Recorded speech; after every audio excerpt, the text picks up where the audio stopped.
রাধে রাধে সবাইকে। তো আজকে আমি তোমাদের সাথে শেয়ার করে নিচ্ছি আমি নিত্য সেবা ভগবানের কিভাবে করি সেটা। আমি এই অভিষেকের জন্য জলটা রেডি করে নিচ্ছি, অগরু আর গোলাপ জল দিয়ে দিলাম। এবার আমি ভোলানাথকে অভিষেক করাবো। তো আমাদের প্রত্যেকের বাড়িতে শিবলিঙ্গ আছে, তো যাদের যাদের বাড়িতে শিবলিঙ্গ আছে প্রতিদিন অভিষেক করিও শিবলিঙ্গকে। কারণ শিবলিঙ্গ যত বাড়িতে চকচকে ঝকঝকে করে রাখবে তত আমাদের সংসারও তত চকচকে ঝকঝকে হবে, অশান্তি থেকে মুক্তি পাবে সংসারও, ঝগড়াঝাঁটি অশান্তি এগুলো একটু কম হবে। দেখো, আমরা যারা ভগবানের সেবা করি তারা জানি যে বৈষ্ণব সেবা করাটা কতটা মানে ভাগ্যের দরকার।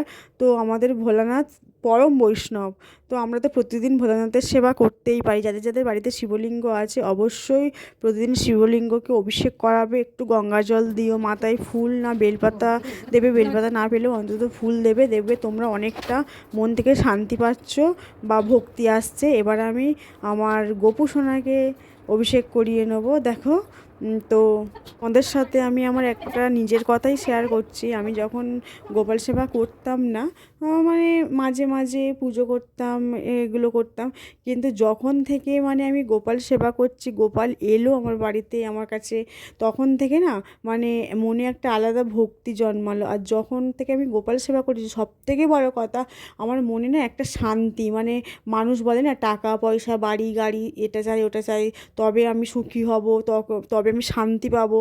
কিন্তু আমার কাছে না যেই থেকে আমার গোপাল সোনা এসছে, মানে ভগবানের আমি যে থেকে সেবা করতে পারছি সেই থেকেই আমার মনে সেই শান্তিটাই আছে।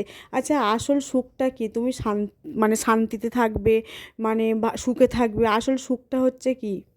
মনের শান্তি। আসল সুখটা হচ্ছে মনের শান্তি। মন থেকে আমরা কতটা শান্তি পাচ্ছি, কতটা সুখী, এটাই হচ্ছে। তুমি ভগবানের সেবা করতে থাকো, নাম জপ করতে থাকো, দেখবে মন থেকে তুমি অনেক শান্তি পাচ্ছ, অনেক মানে কষ্ট থেকে দূরে আছো, অনেক মানে শ্রদ্ধা জন্মাচ্ছে মনে, সবাইকে সম্মান দিয়ে কথা বলতে পারবে, খারাপ কথা অনেক কম বলবে। এই যে আমি দেখো বেলপাতায় কিছু লিখলাম, তো ওগুলো কি লিখলাম বলো তো? চন্দন দিয়ে বেলপাতায় ওম লিখে নিলাম, দিয়ে আমি ভোলানাথকে বেলপাতাগুলো অর্পণ করলাম। এই ভক্তি জিনিসটা না মানে জোর করে আসে না, বা কাউকে আমি বুঝিয়ে দিলাম একদিনে চলে আসবে এরকম কোনো নয়। মানে ভক্তিটা হচ্ছে নিজের মন থেকে। আমি কাউকে বোঝাচ্ছি তার ভক্তি আসবে, একদিন হরে কৃষ্ণ করছে, একদিন প্রণাম করছে, হাত তুলে ভক্তি চলে এলো না, তার যতক্ষণ না মন থেকে আসবে ভক্তি, কেউ তাকে মানে জোর করে ভক্তি আনাতে পারবে না। ভক্তি জিনিসটা না জোর করে হয় না। ভক্তিপথে আসতে গেলে না সব কিছু আস্তে আস্তে আস্তে আস্তে হয়। এই আমার কথাই ধরি, আমি যখন দীক্ষা নিইনি তখন এই পুজো পাঠ ঠিক আছে, একবার বাড়িতে ঠাকুর আছে পুজো করলাম, এই ব্যাপারটা। এবার দীক্ষা নেওয়ার পর আস্তে আস্তে আস্তে আস্তে আমার মানে গোপাল এলো আমার বাড়িতে, গোপাল সেবা করছি আমি, মানে গুরু মন্ত্র নিলাম, সব কিছু নেওয়ার পর না আস্তে আস্তে আমার ভক্তিটা বাড়ছে, আমি নিজেই বুঝতে পারছি। তোমরাও দেখবে নিজে বুঝতে পারবে। আর যখন তোমার কাছে ভক্তিটা আস্তে আস্তে বাড়বে না, তুমি ধীরে ধীরে মানে অনুভব করতে পারবে তোমার মনটা কত শান্ত হয়ে গেছে।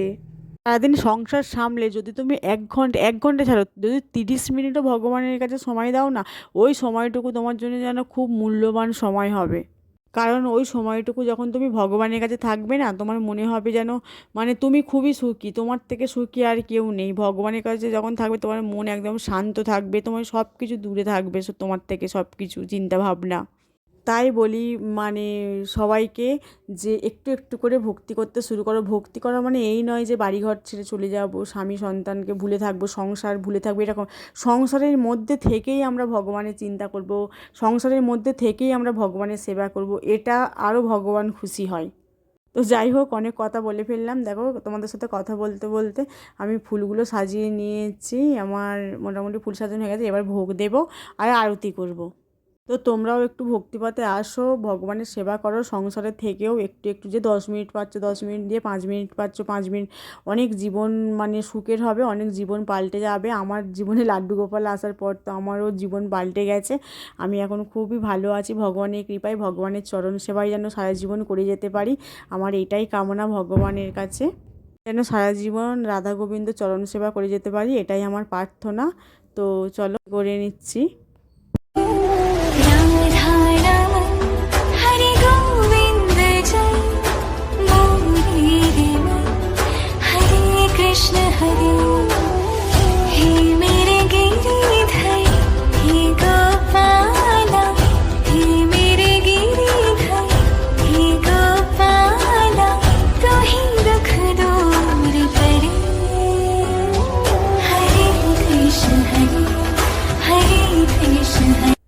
তো আজকের মতো টাটা। দেখলে সবাই, মানে আমি পূজাকে এইভাবে করলাম। সবাই ভালো থেকো, সুস্থ থেকো, টাটা।